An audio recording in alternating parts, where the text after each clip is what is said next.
The studio lights hung heavy in the air that night. 3:47 in the afternoon, and the warm gold glow caught the edge of Stephen Colbert's glasses as he leaned forward in his chair. The audience sat packed into the rows behind the cameras, their bodies angled forward like people waiting for a car crash they could not look away from. The red light on the camera nearest the door had just clicked to active. The crew in the back held their breath.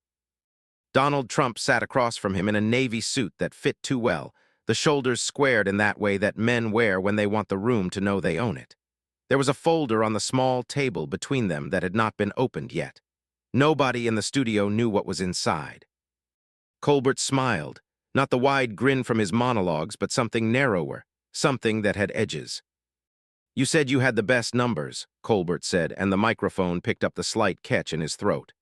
"The best economy, the best foreign policy, the best everything, but the numbers say something different, Donald. The numbers don't lie." The room went quiet. Not the polite quiet that falls between jokes. This was the other kind, the kind that presses against your ears, the kind that makes you look at the person next to you to see if they heard what you just heard. 12 seconds. And Donald Trump did not blink. He reached for his water glass, and the ice clinked against the side, and the sound was louder than it should have been in a room that size. This is the moment, right here, that the clips would capture. This is the moment that would spread across every screen in the country by morning. But to understand how he got here, how the most powerful man in the room could sit in that chair and let the silence stretch until it became something else entirely, we have to go back to the moment a late-night host decided to do something he had never done before. We have to go back to the green room. The green room at the Late Show was not glamorous. It was a converted office space on the second floor of the Ed Sullivan Theater, and it smelled like coffee and the faint chemical tang of makeup that had been sprayed on too many faces in too small a room. The mirror was old, the lighting uneven, and the couch in the corner had a tear in the leather that someone had tried to hide with a throw pillow. Colbert sat in the chair in front of the mirror, and his producer, a woman named Dana who had been with him for 11 years, stood behind him with a tablet in her hand. The tablet showed the running order for the show. Segment 1 was a comedy bit. Segment 2 was the interview. Segment 3 was a guest who had nothing to do with what was about to happen. The interview was the thing. The interview was always the thing. And tonight's interview had been booked 3 weeks earlier, and in those 3 weeks, the world had changed, and the conversation they were about to have had become something else entirely. "Last chance to pull back," Dana said. Her voice was calm, but her eyes were not. Colbert shook his head. He had done this 100 times. Not this exactly, not this particular kind of confrontation, but the shape of it. The dance between a host and a guest where the outcome was not predetermined and the room could feel the electricity of the unknown. "No, we're doing this." It was February. The political cycle had entered that strange phase where everything felt like a referendum on something, and no one could remember what the original question had been. Trump had been doing the rounds on every show that would have him, and his numbers, his approval ratings, his favorability scores, the economic statistics he kept citing in every interview, had become the central battlefield. The numbers were everywhere. They were on the screens in the green room, playing on mute. They were on Dana's tablet, pulled together in a presentation that had taken 2 days to compile. They were in Colbert's head, the way a song stays with you after the radio turns off. Colbert had spent 3 days pulling data, not from op-eds or think pieces, but from the records, the Bureau of Labor Statistics, the Census Bureau, the State Department's own archives. He had printed out 17 pages of charts and graphs, and he had laid them on his desk at home the night before, staring at them until his eyes burned. The folder on his desk held the copies. Navy blue, thicker than Trump's because his research had been more thorough and he knew it. He had not brought them to the studio. Not yet. They were at the bottom of his bag, underneath the script notes and the water bottle and the protein bar he always kept handy because the show ran late and his blood sugar dropped at the worst moments. "I just need to make sure," he said to Dana, more to himself than to her. "I need to make sure I'm not doing this for the wrong reasons." Dana understood what he meant. There was a line between political comedy and political combat, and the difference lived in the intent. You could roast a politician and still respect the office. You could challenge the data and still hold the person in some basic form of regard. The question was whether you were trying to make a point or trying to make them bleed. The room they were about to enter was full of cameras and lights, and people who had come to see a show. But it was also full of something else. It was full of the weight of an election that had not happened yet, and a country that was watching, and a moment in time that would be remembered differently depending on who was telling the story. "I think you're doing this for the right reasons," Dana said. "But I also think you know that if you cross that line, you can't uncross it." Colbert nodded. He knew. He had watched other hosts cross that line, and he had seen what happened to them. The ratings went up for a week, and then they went down for a month. And then the controversy became old news, and the audience moved on, and the host was left with nothing but the memory of the moment when they stopped being a comedian and became something else. He did not want to be something else, but he also did not want to be a pushover. He did not want to sit in that chair and nod along while someone bent the truth into shapes that no longer resembled the truth. That was not why he had gotten into this business. That was not why he had spent 20 years learning how to make people laugh and how to make them think, and how to hold both of those things in the same hand without dropping either one. "When you walk out there," Dana said, "remember that the audience is not the enemy. They are not going to judge you for being fair. They are going to judge you for being honest. There is a difference." Colbert looked at her. "What is it?" Dana smiled. It was the smile of someone who had been in this room before, who had seen this exact conversation play out in different variations, who knew that the difference between fairness and honesty was the difference between giving someone a platform and giving them a pass. "Fairness is letting them tell their side," she said. "Honesty is making sure you tell yours." The walk to the chair was 23 steps. Colbert counted them without meaning to, the way you count stairs when you are trying not to think about what is waiting at the top. The stage manager called out the 30-second mark. The warm-up comedian had already done the audience a favor by getting them laughing, and now the laughter was a living thing in the room, something that could be fed or starved depending on what happened next. Colbert sat down. He adjusted his tie. He looked at the empty chair across from him, the one where Trump would sit. The chair was the same model as his, the same fabric, the same shape, but it looked different. It looked like it was waiting for someone. The cameras were already rolling. The red lights blinked in the corners of the room like 1,000 small eyes. The audience in the front row was close enough that he could see the expressions on their faces, the anticipation and the nervousness and the barely contained excitement of people who knew they were about to witness something that would end up on the internet. And then the doors opened. Trump entered the way he always entered, not walking so much as arriving, as if the room had simply been waiting for him to show up and give it meaning. He wore the navy suit, the white shirt, the red tie that his supporters called the power tie and his critics called a costume. His hair was darker than it had been in his presidency, the color too perfect, and the faint lines around his eyes told a different story than the ones on his face. He shook Colbert's hand, firm grip, 2 pumps, the kind of handshake that says, "I am in charge of this room." Colbert watched it happen. He felt the pressure of the grip and the coolness of the skin and the deliberate control of the person on the other end. He did not squeeze back harder. He did not pull away. He simply held on for the appropriate amount of time and then let go. "Nice to see you," Trump said, not a question, a statement. "You too," Colbert said. His voice was calm, almost too calm. The stage manager counted down from 5. The audience settled. The warmth in the studio shifted, became something charged and uncertain. The late afternoon light through the windows was fading, and the crew had turned up the artificial lights to compensate, and the glow had taken on that golden quality that makes everything look like a movie set. The cameras started rolling, the room went live, and the interview began. The first 12 minutes were almost gentle. The opening segment covered ground that felt familiar, the kind of ground that both men had walked before. The rallies, the media coverage, the endless churn of the news cycle and the way it swallowed everything and produced nothing. Colbert asked the questions people wanted answered, and Trump gave the answers people had heard before. The audience laughed in the right places. The energy was high without being tense. Colbert leaned back in his chair. He nodded. He let the silence settle between sentences. He was doing what he always did in these interviews, what he had learned to do after years of watching other hosts fail by talking too much. He was listening more than he was talking. This is the part most people miss, because they are waiting for the punchline. They are waiting for the moment when the comedian lands the joke and the audience roars and the clip becomes shareable. But the punchline only lands if you have done the work first. If you have let the person fill the room with their own words, and then find the space inside those words where the truth lives. Trump was good at filling the room. He was better than almost anyone Colbert had ever interviewed. He spoke in complete sentences that felt like declarations. He gestured with his hands in a way that made the points larger than the words. He looked at the camera when he wanted to reach the people at home, and he looked at Colbert when he wanted to make a point, and he looked at the audience when he wanted to bring them along. But there was something else, too. Something Colbert had noticed in the first few minutes and had been watching forever since. Trump was performing, not faking exactly, but performing. Every word was placed, every gesture was calculated, every pause was deliberate.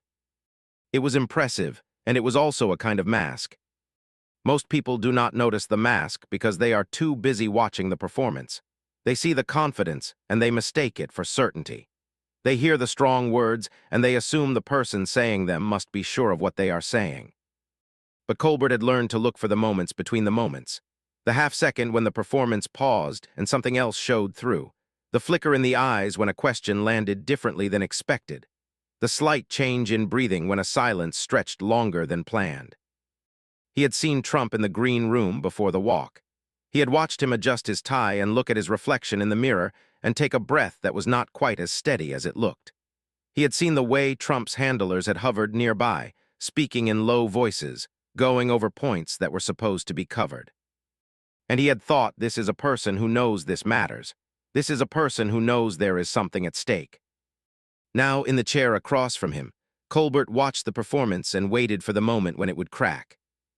At minute 13, the folder appeared. Not from nowhere. Trump had reached down beside his chair and produced it, a slim black folder with no markings, and he had set it on the table between them with a sound that the microphone barely caught but the room felt. A soft thud. The sound of something being placed down with intention. Colbert watched the folder sit there. He watched Trump's hand rest on top of it. He watched the way the audience leaned forward in their seats. "You've been talking about my numbers," Trump said. "The ones your side keeps pulling out. The ones you guys always cite when you want to make me look bad. But let me tell you what's in this folder." The audience went quiet. The shift was immediate, like a change in air pressure. The laughter that had been flowing through the room had stopped, replaced by something else. Attention. The focused, held-breath attention of people who knew something was about to happen. Colbert did not reach for the folder, not yet. He sat in his chair and watched and waited. Trump opened it. He pulled out a single sheet of paper and he held it up so the camera could see. It was a chart. Numbers arranged in columns. A steady upward line that went from the bottom left to the top right, a line that told a story of growth and success and the fulfillment of promises. "This is the stock market performance during my last 3 years in office," Trump said. 78% growth. Do you know what that number means, Stephen? Do you know what it means for the people in this room, the ones with 401ks and retirement accounts and children who are going to college someday because their parents were smart enough to invest? It means their money grew. It means they won. Colbert kept his face still. He let the words hang. He did not nod. He did not shake his head. He simply listened the way he had been listening since the interview began. "And this," Trump continued, pulling out a second sheet, "is the unemployment rate at the end of my term. 3.5%. The lowest in 50 years. 50 years, Stephen. You can't argue with 50 years. The room was with him. You could feel it. The audience had shifted forward in their seats, and the energy had moved into Trump's corner and warmth in the studio felt less like late-night comedy and more like a campaign rally. Colbert watched it happen. He watched Trump build the moment, and he understood exactly what was happening. Trump was doing what Trump always did. He was taking the room. He was making the audience feel like they were part of something, like they were on his side, like they were winning along with him. But Colbert had done his homework too, and he knew that the room was about to find out. "Those numbers are real," Colbert said. His voice was quiet, not defensive, not sarcastic, just quiet. The room leaned in. "Those are real numbers," Colbert repeated. "The stock market did grow, unemployment did fall, you are not wrong about that." Trump smiled. He had heard this before. He knew where it was going. He had been in this exact moment many times, and he knew how it played out. The host would acknowledge the numbers and then pivot to the counterattack, and then Trump would respond, and the conversation would become a fight, and the fight would be good television. But what happened next was not what Trump expected. "But here's the thing," Colbert said. He reached down beside his own chair and he produced a folder of his own. Navy blue, heavier than Trump's because his research had been more thorough and he knew it. He set it on the table and the sound it made was louder than Trump's folder had been, the sound of something that meant business. I did some homework too. The first silence came at minute 16. It was not the loud silence of shock. It was not the sharp, sudden quiet that falls when someone says something unexpected. It was the other kind, the slow, heavy quiet that happens when the room is deciding whether to believe what it is hearing. The kind that presses down on your shoulders, the kind that makes you forget to breathe. Colbert opened his folder. He pulled out the first page and held it up, and the camera caught the numbers on it, and the audience saw the chart. It was similar to Trump's chart, the same upward line, but with one difference. The axis labels were different, the time period was different, and the percentage was different. This is the stock market performance during your last 3 years in office, Colbert said. Adjusted for inflation, and adjusted for the fact that a significant portion of that growth happened in the first year before the policies you are citing had time to take effect. He set the page down, he pulled out another. This is the same unemployment number you just cited, he continued. But here's what you left out. The trajectory had already begun under the previous administration. The policies in place during your first 2 years were continuations of what came before. You didn't start the trend. You inherited it. The studio lights buzzed. The hum was louder now, almost like the room itself was processing something. The audience had gone still. Not the performative stillness of people waiting to laugh, but the real stillness of people paying attention. And this, Colbert said, pulling out the final page, is what happened to wages, real wages, adjusted for inflation. They went up 2.1% over your term. That sounds good until you look at the historical average, which is 2.3% over the same period under every president since 1990. You underperformed the average, Donald. Trump's face had not changed. The smile was still there, but the eyes had gone flat. The performance had not stopped, but something behind it had shifted. The confidence was still there, but it was now a confidence that was being tested. Colbert set the page down. He placed his hands on his knees. He did not lean forward. He did not raise his voice.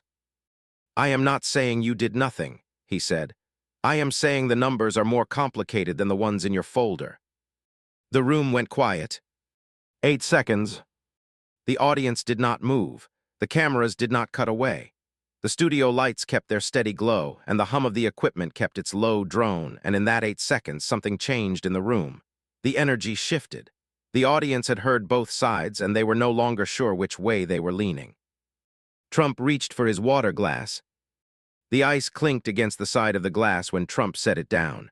The sound was small, almost insignificant, but in the quiet of the room it felt loud. It felt like punctuation. Trump took a breath. You could see him calculating. You could see the gears turning behind the flat eyes, the quick assessment of the situation, the decision about how to respond. And when he spoke, his voice was different. Not louder, quieter, which was somehow worse. You know what I've noticed about people like you, he said.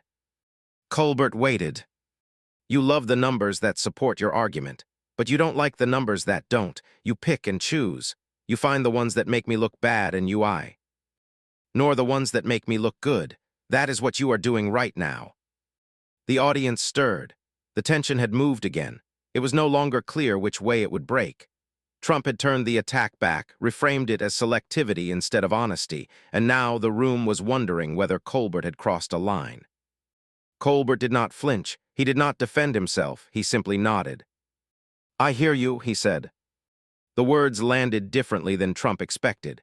There was no defensiveness in them, no counterattack, just an acknowledgement that what Trump had said was not wrong, that there was some truth to the charge, that Colbert was willing to take it seriously. The room noticed. The energy shifted again, and this time it shifted toward Colbert. Not fully, not decisively, but enough. Enough to let the audience know that something real was happening here, something beyond the normal choreography of a political interview. If you're going to talk about numbers, Donald, let's talk about all of them, Colbert continued. He picked up a page from his folder, a chart he had not referenced yet. Let's talk about the trade deficit. It increased by 12% in your third year. Let's talk about the trade war you started with China. $46 billion in subsidies to American farmers to offset the losses you created. Let's talk about the manufacturing jobs you promised to bring back. Net loss of 32,000 manufacturing jobs in your final year alone. Colbert paused. He let the words settle. He had not raised his voice. He had not attacked. He had simply laid out the numbers one after another like cards on a table. The room was listening, really listening. Not the performed attention of people waiting for their moment to laugh, but the real attention of people who had come to see something and were now getting it. I am not saying you didn't try, Colbert said. I am saying trying is not the same as succeeding. Trump's jaw tightened. The studio lights caught the faint sheen of sweat on his forehead. It was barely visible, just a slight shine on the skin, but it was there. The performance was under pressure now. The mask was being tested. But Trump did not crack. He never cracked. That was his gift. That was the thing that made him different from every other politician Colbert had ever interviewed. He could take the hit and keep coming. He could absorb the attack and respond with something stronger. He could turn any moment into a moment that worked for him. I hear you, Stephen, but let me tell you something. The numbers you are citing, they don't tell the whole story. They never tell the whole story. The trade deficit, that was a problem that was there before I got there. The manufacturing jobs, those were going away for decades. I inherited a mess. And I fixed what I could fix. And the parts I couldn't fix, those are on the people who came before me. Colbert listened. He did not interrupt. He let Trump finish. And when the silence came, he leaned forward slightly, not aggressive, just closer. That is a fair point, he said. The room went quiet again. Not the charged quiet of tension, but the curious quiet of people who were trying to understand what was happening. Colbert had just acknowledged Trump's argument, validated it in some way, and now the question was what would happen next. What happened next was the mirror moment, the beat that the script had been building toward since the beginning, the moment when the protagonist holds up the glass and lets the antagonist see their own reflection. You said something in your first interview after you left office, Colbert said. Do you remember what it was? Trump's eyes narrowed. The question had caught him off guard. He had been expecting more data, more charts, more numbers. This was different. This was personal. What are you talking about? He said. April 2021. You sat down with a reporter and they asked you about the economy. And you said, and I am quoting directly, I inherited a mess. A complete and total mess. The room went still. The words hung in the air. The audience could feel what was happening. They could feel the ground shifting beneath their feet. That was your line, Colbert said. A mess, a complete and total mess, and I am not disagreeing with it. There were real challenges when you took office. I think most people understood that. The economy was not in perfect shape. There were structural problems that had been building for years. These are facts. Colbert leaned forward slightly, not aggressive, just closer. But here's what I don't understand, he said. If the economy was a mess when you took over and the numbers you just cited show the economy was great when you left, then the only way those two things can both be true is if you fix the mess. Which means the mess was real. Which means the starting point was bad. Which means the previous administration left things in a bad place. The studio lights hummed. The silence stretched. The audience was leaning forward in their seats and the cameras were still rolling and no one in the room was breathing. So my question is this, Colbert said. If you are going to cite the numbers from your presidency as proof of your success, how do you also cite the state of the economy when you took office as proof of your predecessor's failure?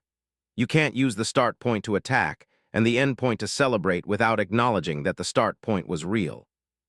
Colbert paused. He let the question sit. He did not fill the silence with more words. He let it breathe. How do you do that, Donald?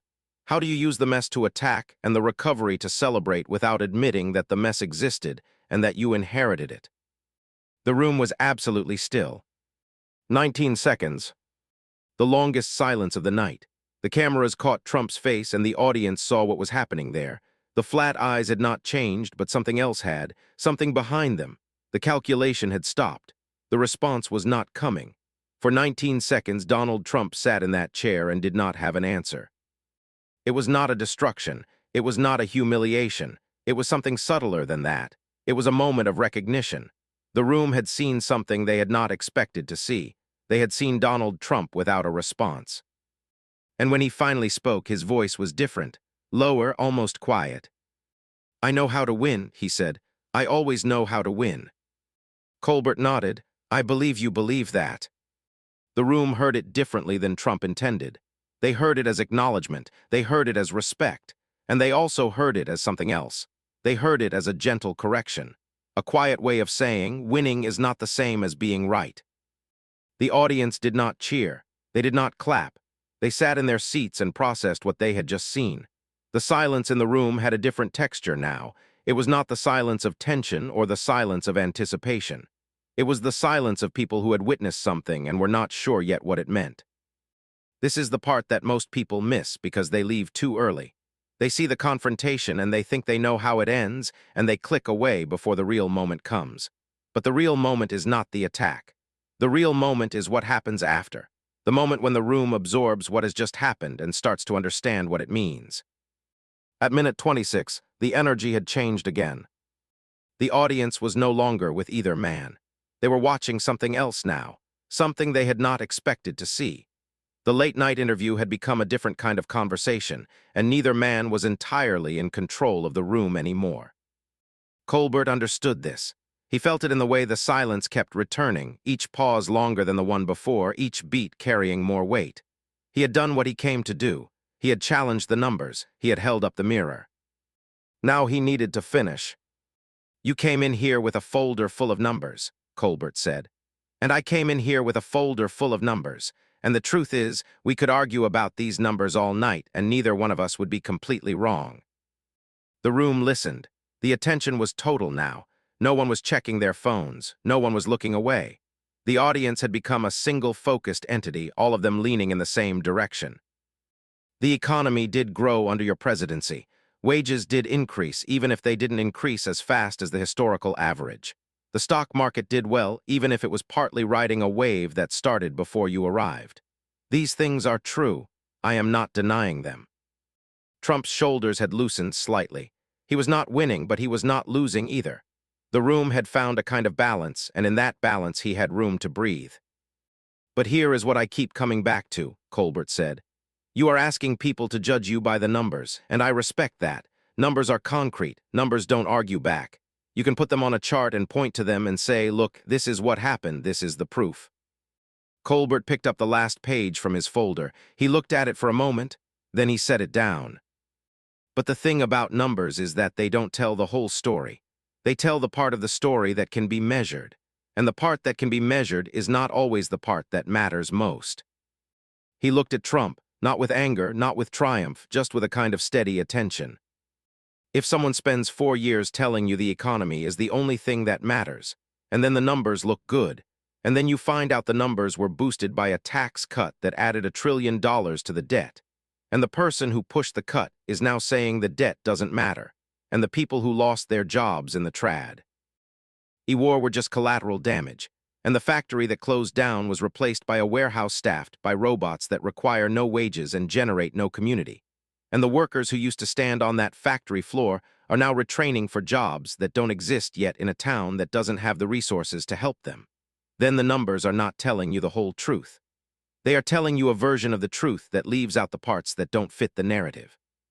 Colbert paused. The room was still. "I am not saying you are a bad person," he said. "I am saying that the version of your record you are presenting is a curated version, and I think you know that." The silence lasted 7 seconds. Then Trump closed his folder. He set it on the table. He did not pick it up again. "I didn't come here to talk about the debt," he said. "I came here to talk about the future." Colbert nodded. "I know." "And the future is about winning," Trump said. "It's about being stronger than everyone else. It's about not letting other countries walk all over us. It's about making America great again." "I understand that," Colbert said. "But winning and being strong are not the same thing.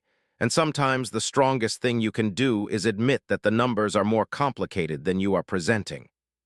Trump looked at him. The flatness in his eyes had not changed, but something else had shifted underneath it. Something that was not quite anger and not quite respect, but lived somewhere in the space between. "You think you're smarter than me?" Trump said. Colbert shook his head. "No, I think you are very smart. I think you understand how to build a narrative better than almost anyone I have ever met. And I think the narrative you built about your presidency is a powerful one, but it is also a partial one. And I think you know that, And I think that is why you brought a folder with selected numbers instead of a folder with all of the numbers. The studio lights buzzed. The hum had become a kind of companion to the silence.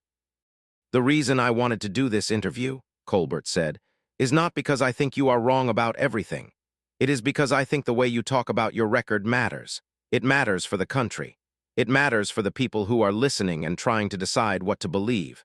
And I think you have a responsibility to present the whole picture, not just the part that makes you look good. Colbert paused. He looked at the folder on the table. So here is what I am going to do. I am going to put this folder away. I am not going to keep pushing the numbers at you, because I think you have heard me, and I think the people in this room have heard me, and I think the conversation we just had is more honest than the conversation you came in here planning to have. Colbert placed his hands flat on his knees. He leaned back in his chair. I respect you, he said. I respect the office you held, and I think you have the right to tell your side of the story. But I also think the story is more complicated than your version of it. And I think people deserve to hear that complication, even if it is not as simple as the numbers in a folder. The room held its breath.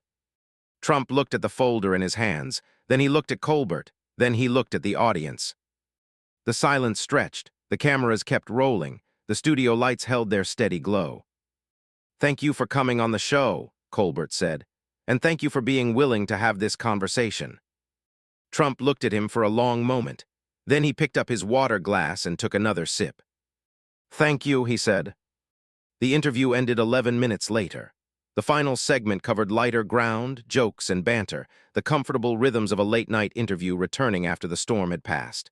Colbert asked about the rallies. Trump talked about the crowds.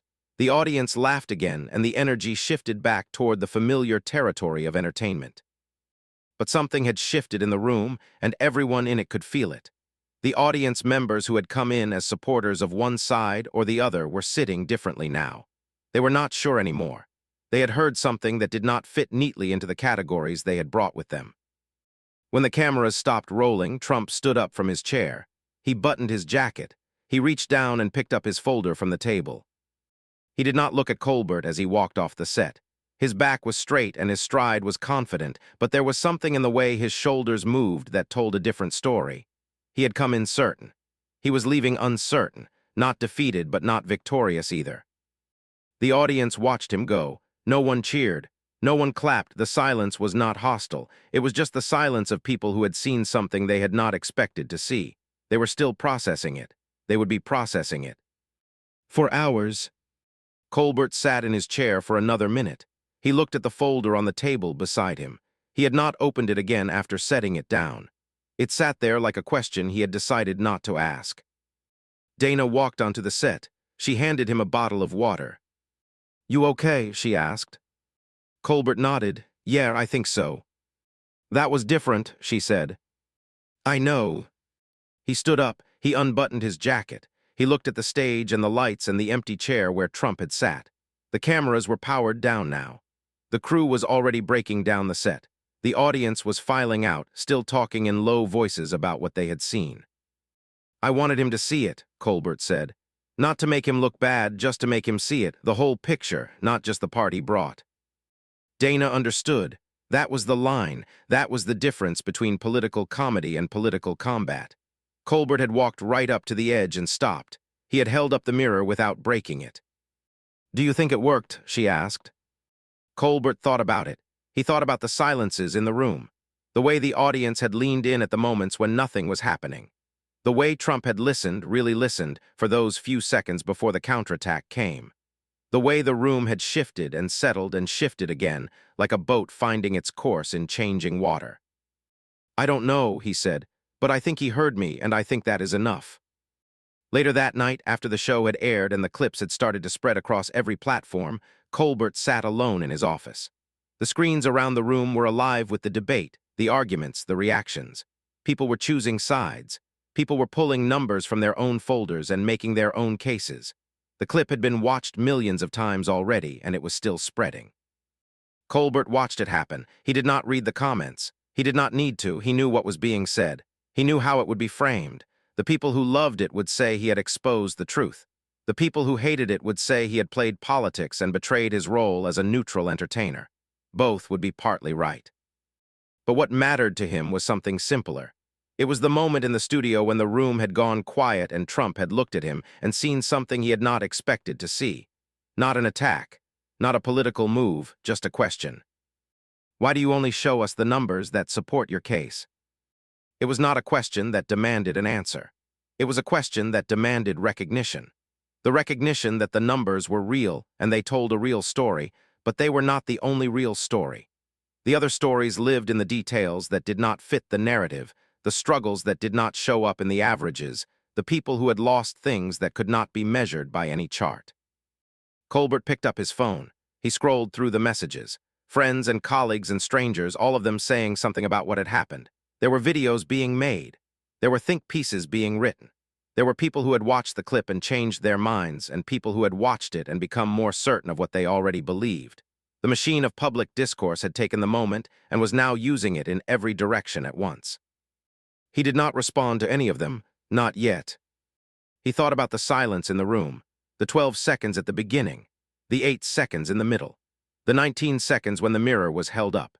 He thought about the way the room had changed each time the silence came, the way the audience had leaned forward as if the quiet itself was something worth watching. That was what he remembered most, not the numbers, not the arguments, not the sharp exchanges that would be clipped and replayed 1,000 times on social media. The silence, the kind of silence that happens when someone tells the truth and waits to see if anyone else is listening. And the room had been listening. That was enough. That was always going to be enough. Because the truth does not need to win. It just needs to be spoken. And once it is spoken, it lives in the room. It stays with the people who heard it. And eventually, if the room is big enough and the silence is long enough, it finds its way to the people who were not there. That is the power of telling the truth without shouting. That is the power of restraint. That is the power that comes from sitting in a chair and speaking quietly and letting the words do their work. Colbert turned off the screens. He leaned back in his chair. He closed his eyes. Tomorrow there would be more coverage, more arguments, more people taking sides. Tomorrow the conversation would move on, as it always does, to the next thing, the next controversy, the next moment that demanded attention. But tonight the silence remained. And in that silence, see, the truth had been told.